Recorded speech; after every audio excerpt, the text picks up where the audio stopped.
বন্ধুরা, সবাই কেমন আছো? আশা করি সবাই ভালো আছো।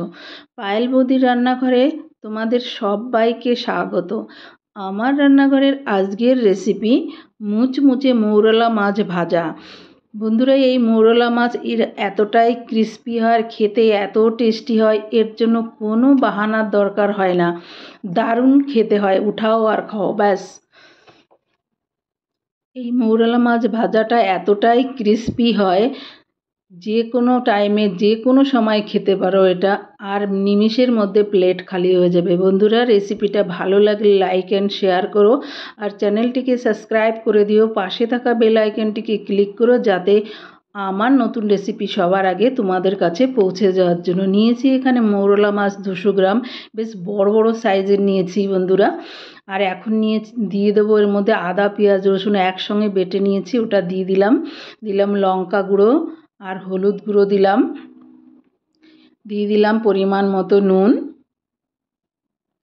দেবো অল্প একটু জিরে গুঁড়ো, আর দেবো অল্প ধনে গুঁড়ো। এটাকে আমি ভালো করে মিশিয়ে নেবো এই মাছের সঙ্গে, পুরো মাছটার সঙ্গে কভার করে দেবো। দারুণ ভালো করে মিশিয়ে নেবো এটাকে, মশলাটা যাতে সব মাছের গায়ে লেগে যায় সুন্দরভাবে। দেখো, এখন দিয়ে দেবো অল্প একটু কাঁচা তেল, এটাকে দিয়ে মাছের সঙ্গে খুব ভালো করে মিশিয়ে নেব। দেখো, আমার মেশানো হয়ে গেছে, খুব ভালো করে মিশিয়ে নিচ্ছি। এই তেলটা মশলার সঙ্গে ভালো করে মাছগুলো মিশিয়ে নিলাম। এখন আমি ঢাকা চাপা দিয়ে রেখে দেবো 30 মিনিট মতো। তোমরা বেশিও রাখতে পারো, কমও রাখতে পারো। নিয়েছি একটা ফ্রাই প্যান, দিয়ে দেবো পরিমাণ মতো তেল মাছগুলো ভাজার জন্য। আর এখানে আমি 2 চামচ বেসন আর 2 চামচ চালের গুঁড়ো দিয়ে এটাকে মাখিয়ে 10 মিনিট ঢেকে রেখেছিলাম। বন্ধুরা সরি, এটা আমি ক্যামেরাটা অন করতে ভুলে গেছি, সরি।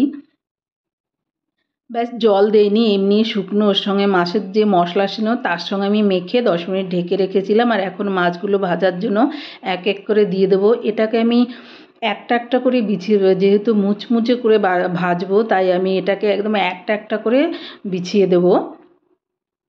দেখো, মাঝখানে মাছগুলো দেবে আর একটু একটু করে খুন্তি দিয়ে সরিয়ে দেবে, এভাবে প্যাচুলা দিয়ে মাঝখানে আবার দিয়ে দেবে। এইভাবে করে দিলে দেখবে সুন্দর হয়। প্রথমে একটু আমি হাই হিটে ভাজবো বন্ধুরা, তারপরে একবার উল্টে দেওয়ার পর আমি মিডিয়াম আঁচে ভাজবো এটাকে। দেখো, আমি মাছগুলো উল্টে দিলাম, মাছগুলো পুরো দিয়ে দিলাম। আর যেহেতু কোটিংটা ভালো হয়েছে মাছের, দেখো বন্ধুরা, মাঝখানে একবার উল্টে দিয়েছিলাম, এখন আমি দ্বিতীয়বার উল্টে দিচ্ছি।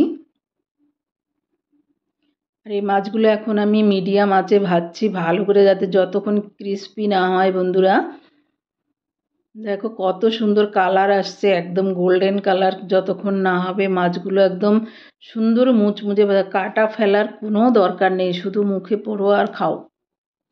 একদম গোল্ডেন ব্রাউন করে ভাজবো বন্ধুরা।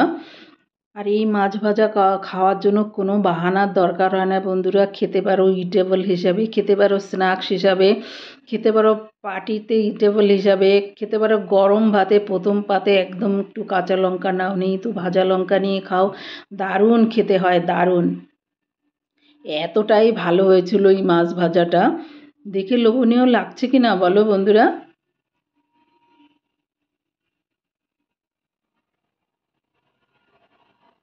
পুরো উল্টে পাল্টে এটাকে গোল্ডেন ব্রাউন করে ভেজে নেব, যতক্ষণ না মুচমুচে হয়ে যাচ্ছে মাছগুলো। বন্ধুরা দেখো, প্রায় মাছ ভাজা হয়ে এসছে, কালার দেখে বুঝতে পারছো একদম সুন্দর কালার এসে গেছে মাছের মধ্যে,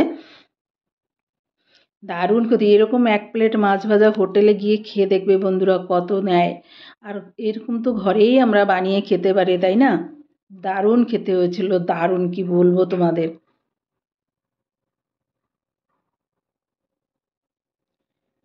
খুব সুন্দর হয়েছিল এই মাছ ভাজাটা খেতে। দেখো বন্ধুরা, প্রায় শেষের দিকে আমার মাছ ভাজা পুরো উল্টে, আর মাছ ভাজা হয়ে গেলে দেখবে একদম হালকা হয়ে যায় মাছগুলো। মাছ ভাজা আমার হয়ে গেছে, তেলটা ঝরিয়ে একটু তুলে নিচ্ছি। দেখো, আমার সব মাছ ভাজাগুলো হয়ে গেছে। আর দ্বিতীয় যে মাছগুলো যেগুলো রয়েছে সেগুলো আমি বাদবাকি সব এভাবে দিয়ে একইভাবে আমি ভেজে তুলে নেব বন্ধুরা। দেখো আমি এক এক করে যতটা মাছ ছিল সব আমি এক এক করে দিয়ে দিলাম। এটাকেও গোল্ডেন ব্রাউন করে ভেজে তুলে নেব। দেখো আমি সার্ভ করে দেখাচ্ছি, কত সুন্দর দেখতে লাগছে বন্ধুরা।